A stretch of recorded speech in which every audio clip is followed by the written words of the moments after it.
আসসালামু আলাইকুম, স্বাগত জানাচ্ছি গুজামিল টিভি নিউজে। আপনাদের সাথে আছি আমি মিজান রহমান। প্রথমে সংবাদ শিরোনাম। জাকাত ব্যবস্থাপনাকে আরও কার্যকর ও সুশৃঙ্খল করার উপায় খুঁজে বের করার নির্দেশ প্রধানমন্ত্রীর। জনগণের অধিকার হরণ হলে প্রতিরোধ করব, জামায়াত আমির। ইরানি ব্যালিস্টিক ক্ষেপণাস্ত্র ভূপাতিত করার দাবি তুরস্কের। ইরানের হামলার ভয়ে নাগরিকদের তুরস্ক ছাড়তে বলল যুক্তরাষ্ট্র। শুনছিলেন সংবাদ শিরোনাম, এবার বিস্তারিত। জাকাত ব্যবস্থাপনাকে আরও কার্যকর ও সুশৃঙ্খল করার উপায় খুঁজে বের করার নির্দেশ প্রধানমন্ত্রীর। প্রধানমন্ত্রী তারেক রহমান দেশে জাকাত ব্যবস্থাপনাকে কিভাবে আরও কার্যকর ও সুশৃঙ্খল করা যায় সেই সম্ভাবনাকে খুঁজে বের করার নির্দেশ দিয়েছেন। সোমবার মন্ত্রিপরিষদ বিভাগে জাকাত ব্যবস্থাপনা বিষয়ে অনুষ্ঠিত এক বৈঠকে এই নির্দেশনা দেন প্রধানমন্ত্রী। প্রধানমন্ত্রীর ডেপুটি প্রেস সেক্রেটারি জাহিদুল ইসলাম রনি বিষয়টি নিশ্চিত করেছেন। বৈঠকের কিছু গুরুত্বপূর্ণ সিদ্ধান্তের বিষয়ে তিনি জানান, বৈঠকে কার্যকর জাকাত ব্যবস্থাপনার মাধ্যমে কিভাবে দেশের দারিদ্র্য বিমোচন সম্ভব তা নিয়ে আলোচনা হয়েছে। এছাড়াও বৈঠকে জাকাত বোর্ড পুনর্গঠনের সিদ্ধান্ত হয়েছে। গত শনিবার 7 মার্চ আলেম ওলামা ও এতিমদের সম্মানে এক ইফতার অনুষ্ঠানে প্রধানমন্ত্রী বলেছেন, সুষ্ঠু জাকাত ব্যবস্থাপনা আগামী 10 থেকে 15 বছরের মধ্যে দেশের দারিদ্র্য বিমোচনে গুরুত্বপূর্ণ ভূমিকা রাখতে পারে। এরই প্রেক্ষিতে আজকের এই বৈঠক হলো।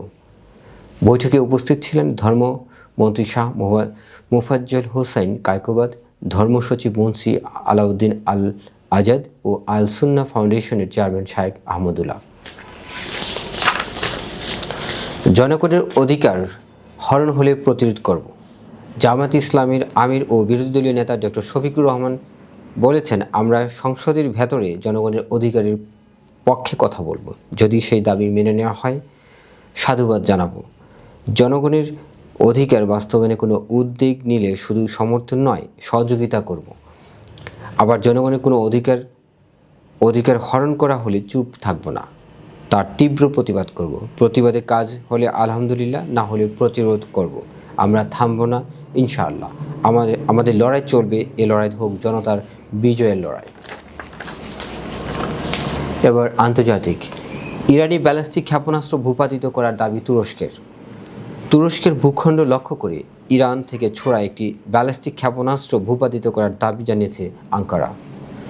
পূর্ব ভূমধ্যসাগরের মোতায়েন পশ্চিমা সামরিক জোট ন্যাটোর আকাশ প্রতিরক্ষা ব্যবস্থার মাধ্যমে ওই ক্ষেপণাস্ত্র ভূপাতিত করা হয়েছে বলে তুরস্কের প্রতিরক্ষা মন্ত্রণালয় জানিয়েছে। সোমবার তুর্কি প্রতিরক্ষা মন্ত্রণালয়ের এক বিবৃতিতে বলা হয়েছে, তুরস্কের দক্ষিণ মধ্যাঞ্চলীয় শহর গাজিয়ান্টেপে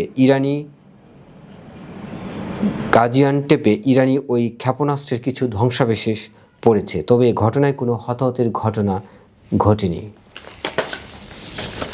ইরানের হামলার ভয়ে নাগরিকদের তুরস্ক ছাড়তে বলল যুক্তরাষ্ট্র। ইরানে গণহত্যাকারী ইসরায়েল ও তাদের সহযোগী যুক্তরাষ্ট্রের আগ্রাসন 10ম দিনে গড়িয়েছে। সংঘাত ছড়িয়ে পড়েছে পুরো মধ্যপ্রাচ্যে। প্রতিশোধমূলক হামলার অংশ হিসেবে উপসাগরীয় দেশগুলোতে মার্কিন সামরিক ঘাঁটি ও স্থাপনায় আঘাত হানছে তেহরান। এসব দেশ থেকে নিজ নাগরিক, এমনকি অনেক সেনা সদস্যকেও সরিয়ে নিয়েছে ওয়াশিংটন। এবার ইরানের হামলার ভয়ে মার্কিনীদের তুরস্ক ছাড়তে বলল যুক্তরাষ্ট্র। আজ সোমবার 9 মার্চ তুরস্কের আকাশে ইরানি ব্যালিস্টিক মিসাইল প্রবেশের দ্বিতীয় চেষ্টার খবরের পর এ নির্দেশনা দিল ওয়াশিংটন। তুরস্কের আঙ্কারায় অবস্থিত মার্কিন দূতাবাসের সোমবার 9 মার্চ জানায়, ওয়াশিংটন আদানা শহরের নিকটবর্তী তাদের কনসুলেট থেকে জরুরি নয় এমন কর্মীদের চলে যাওয়ার পরামর্শ দিয়েছে এবং মার্কিন নাগরিকদের ইরান সীমান্তবর্তী দক্ষিণ পূর্ব তুরস্ক ত্যাগ করার নির্দেশ দিয়েছে। তারা স্টেট ডিপার্টমেন্টের একটি ভ্রমণ সতর্কতাও উল্লেখ করেছেন।